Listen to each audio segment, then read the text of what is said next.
नागपूर शहरातील लकडगंज पोलीस ठाण्याच्या हद्दीतील अमरनगरमध्ये जुन्या वैमनस्यातून घडलेल्या रक्तरंजित हल्ल्याने संपूर्ण परिसर हादरला आहे। भाजी भाडेकरूने तलवार आणि चाकूने केलेल्या हल्ल्यात एका महिलेचा मृत्यू झाला असून घर मालक दाम्पत्य गंभीर जखमी झाले आहेत। आरोपीला पोलिसांनी तातडीने ताब्यात घेतले आहे। नागपूरमधील लकडगंज पोलीस ठाण्याच्या हद्दीतील अमरनगर परिसरात सकाळी सुमारे 9 वाजताच्या सुमारास एक धक्कादायक घटना घडली आहे। मिळालेल्या माहितीनुसार रोशन निलखंठ तरड या माजी भाडेकरूने जुन्या वैमनस्यातून आपल्या माजी घर मालकावर तलवार आणि चाकूने जीवघेणा हल्ला केला आहे।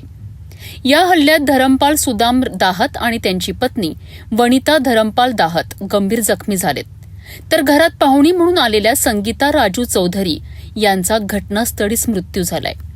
प्राथमिक माहितीनुसार आरोपी रोशन तरड हा सुमारे वर्षभरापूर्वी काही महिने धरमपाल दाहत यांच्या घरी भाड्याने राहत होता। त्यानंतर तो राजीवनगर नागपूर येथे राहायला गेला। भाडेकरू म्हणून राहत असताना झालेल्या किरकोळ वादाचा आणि रागाचा सूड उगवत आरोपीने हा हल्ला केल्याची माहिती समोर येत आहे।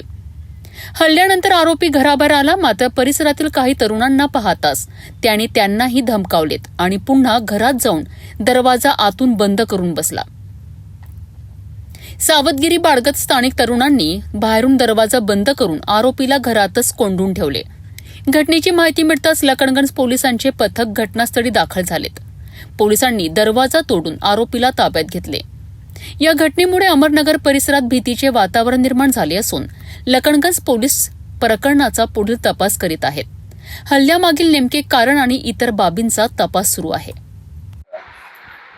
आज या नमूद घटनेच्या संदर्भाने आज सकाळी MIDC पोलीस स्टेशनच्या हद्दीमध्ये वार्ड क्रमांक 10 राम मंदिराजवळ अमरनगर या ठिकाणी धर्मपाल दहाड यांच्या राहत्या घरासमोर या ठिकाणी सकाळी 9:40 यातील जो आरोपी इसम आहे रोशन निळकंठ तराळ याने घरमालक धर्मपाल दहाड, वनिता दहाड यांना गंभीर जखमी करून यातील त्यांचे नातेवाईक संगीता चौधरी ह्या महिला आहेत यांना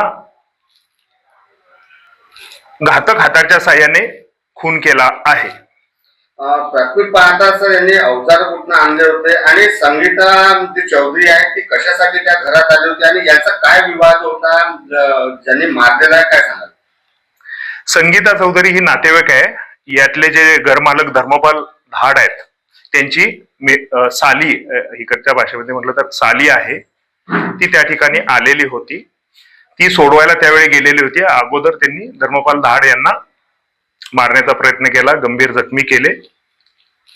कुठल्या गुन्ह्याअंतर्गत आता यांच्यावरती कारवाई होणार आहे आणि आरोपीने काय प्राथमिक माहिती दिली आहे याबद्दलची काय सांगा? प्राथमिक दृष्ट्याचा तपास चालवला आहे। घातक हाताच्या साह्याने खुनासारखा आणि जीवे 2 इसमांना गंभीररित्या जखमी करण्याचा गुन्हा केलेला आहे। आरोपीचा तपास चालू आहे, त्या संदर्भात पुढील कारवाई करत आहोत। सर, आरोपी पे इसके पहले के भी कोई गुना दाखिल है इस बारे में कुछ नहीं, उसका प्राइमरी बेस पे तपास चालू है।